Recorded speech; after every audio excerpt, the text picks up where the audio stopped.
নমস্কাৰ বন্ধুসকল, মই উজ্জ্বল শইকীয়া জ্ঞান বিজ্ঞান ইউটিউব চেনেলটিত আপোনালোক সকলোকে পুনৰ এটি নতুন ভিডিঅ'লৈ স্বাগতম জনাইছোঁ। আজি মই আপোনালোকৰ আগত ক'বলৈ ওলাইছোঁ মানুহৰ দেহত সচৰাচৰ দেখিবলৈ পোৱা এটি ৰোগ, যাৰ নাম হৈছে যকৃত ৰোগ অথবা লিভাৰ ডিচিজ। এই ৰোগ সাধাৰণতে অত্যাধিক মাদক দ্ৰব্য সেৱন কৰিলে বেছিকৈ হোৱা দেখা যায়, অথবা খালী পেটত চাহ, কফি আৰু অধিক মছলাযুক্ত আহাৰ, গুৰুপাকী বস্তু, অধিক মিঠাই খোৱাৰ কাৰণেও এই ৰোগ হয় বুলি কোৱা হৈছে।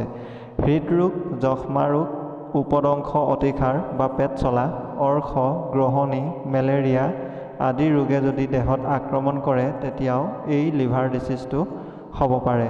আৰু অপৰিষ্কাৰ পানী আৰু গাখীৰ খালেও এই ৰোগ হোৱা দেখা যায়। এই যকৃত ৰোগটো সৰ্বসাধাৰণ লোকে লিভাৰ ডিচিজ অথবা লিভাৰ প্ৰব্লেম বুলি ক'লেহে ভালদৰে চিনি পায়। এতিয়া জানো আহক, এই যকৃত ৰোগ অথবা লিভাৰ ডিচিজ হ'লে মানুহৰ দেহত কেনেধৰণৰ লক্ষণে দেখা দিয়ে। এই যকৃত ৰোগ হ'লে পোনপ্ৰথম আপোনাৰ যকৃত অথবা লিভাৰ বিষ হ'ব, ভোক কমটি হ'ব আৰু জ্বৰ উঠিব, পেটত গেছ জমা হ'ব, বমি হ'ব, শৌচ পনীয়া হ'ব আৰু শৌচৰ লগত কেতিয়াবা তেজো যোৱা দেখা যাব। যকৃত বা লিভাৰ বৃদ্ধি হ'ব, ভৰি ফুলি উঠিব, পেটত পানী জমা হ'ব, ৰক্তহীনতা দেখা দিব, টোপনি কম হ'ব, মানসিক অশান্তিত ভুগিব আৰু মূৰ্ছা ৰোগে দেখা দিব। এতিয়া জানো আহক, এই যকৃত বা লিভাৰ ডিচিজ হ'লে কেনেধৰণৰ ঘৰুৱা চিকিৎসা অথবা কেনেধৰণৰ বন দৰৱ খাই এই ৰোগৰ পৰা অতি সহজে উপশম পাব পাৰি তাৰ বিষয়ে। এই ৰোগ হ'লে ১ নম্বৰতে ইয়াত কোৱা হৈছে যে প্ৰতিদিনে ৰাতিপুৱা আকণৰ আঠা ২ টোপাল পানীৰ লগত মিহলি কৰি খাব লাগে। এনেধৰণে আপুনি নিতৌ খাই থাকিলে আপোনাৰ যকৃত অথবা লিভাৰ ডিচিজ ৰোগৰ পৰা উপশম পাব। ২ নম্বৰত কৈছে দিনে এটা কেঁচা বা পকা অমিতা খাব লাগে। ৩ নম্বৰত কৈছে মূলাৰ পাতৰ ৰসত মৌ ৰস মিহলি কৰি খালে উপকাৰ হয়। ৪ নম্বৰত দিছে নহৰু ১০ গ্ৰাম, জিৰা ১ গ্ৰাম, আদা ১ গ্ৰাম, জালুক ১ গ্ৰাম পিহি একেলগে কৰি আহাৰৰ লগত খালে যকৃতৰ ৰোগ সহজে আৰোগ্য হয় বুলি কৈছে। ৫ নম্বৰত কৈছে ১ গ্ৰাম পৰিমাণৰ ছাল কুঁৱৰীৰ পাতৰ ৰস দিনে এবাৰকৈ একেৰাহে ১ সপ্তাহ খালেই এই যকৃত অথবা লিভাৰ ডিচিজ বেমাৰটোৰ পৰা উপশম পাব পাৰি। ৬ নম্বৰত কৈছে নহৰু বটি অথবা পিহি পেটত প্ৰলেপ দিলে যকৃত অথবা লিভাৰ আৰু প্লীহাৰ কঠিনতা নিবাৰিত হয় বুলি কৈছে। নাইবা নহৰু এটা আৰু পটলৰ শিপা একেলগে খুন্দি মিহি কৰি প্ৰলেপ দিব লাগে। ৭ নম্বৰত কৈছে কেঁচুৱাৰ যদি এই যকৃত অথবা লিভাৰ ডিচিজৰ ৰোগ হয় তেতিয়া কেৰেলা খোৱালে উপকাৰ হয় বুলি কৈছে। নাইবা কেৰেলাৰ ৰস আধা চামুচকৈ দিনে ২ বাৰকৈ খুৱাব লাগে বুলি কৈছে।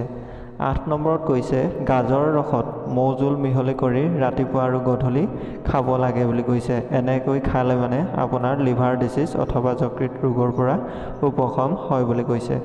৯ নম্বৰত কৈছে পিপলি গুড়ি পুৰণি গুড়ৰ লগত মিহলি কৰি খালে যকৃত ৰোগ অথবা লিভাৰ ডিচিজ ভাল হয় বুলি কৈছে।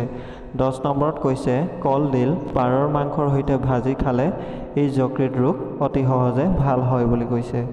১১ নম্বৰত কৈছে আমৈলতা বা গুলঞ্চ লতাৰ পাত নহয় মানে ঠাৰিটোৰ কথা কৈছে, মৌৰ লগত খুন্দি খালে যকৃত ৰোগ নাশ হয় বুলি কৈছে।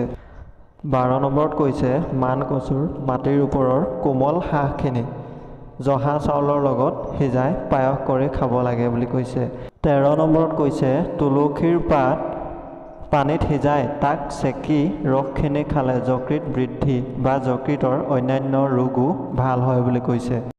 ১৪ নম্বৰত কৈছে চিৰতাৰ কাঠ, ৰঙা আলু, জিলমিল শাক যকৃত ৰোগৰ কাৰণে উপকাৰী বুলি কৈছে, কিন্তু গোটেইখিনি বস্তু একেলগে খাব নালাগে বুলি কৈছে। এই যকৃত ৰোগ অথবা লিভাৰ ডিচিজ হ'লে ইয়াত কেইটামান খাদ্যৰ তালিকা উল্লেখ কৰি দিছে।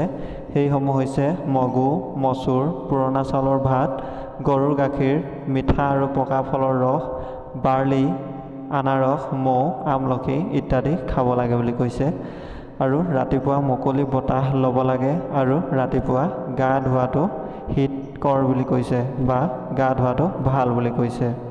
আৰু এই যকৃত ৰোগ অথবা লিভাৰ ডিচিজ হ'লে কি খাব নালাগে বা কি কৰিব নালাগে ইয়াত উল্লেখ কৰি দিছে।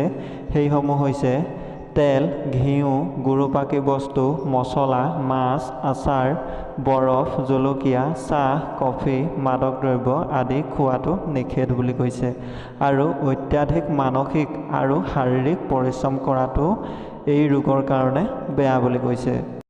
চ' বন্ধুসকল, আজি আপোনালোকে শিকিলে যকৃত ৰোগ অথবা লিভাৰ ডিচিজ হ'লে কেনেধৰণে ঘৰুৱা চিকিৎসা কৰি বা কেনেধৰণৰ বন দৰৱ খাই এই ৰোগৰ পৰা উপশম পাব পাৰি তাৰ বিষয়ে, আৰু এই যকৃত ৰোগ অথবা লিভাৰ ডিচিজ হ'লে কি খাব লাগে, কি কৰিব লাগে আৰু কি খাব নালাগে বা কি কৰিব নালাগে, সকলোখিনি কথা আপোনালোকে এই ভিডিঅ'টোৰ জৰিয়তে জানিবলৈ পালে।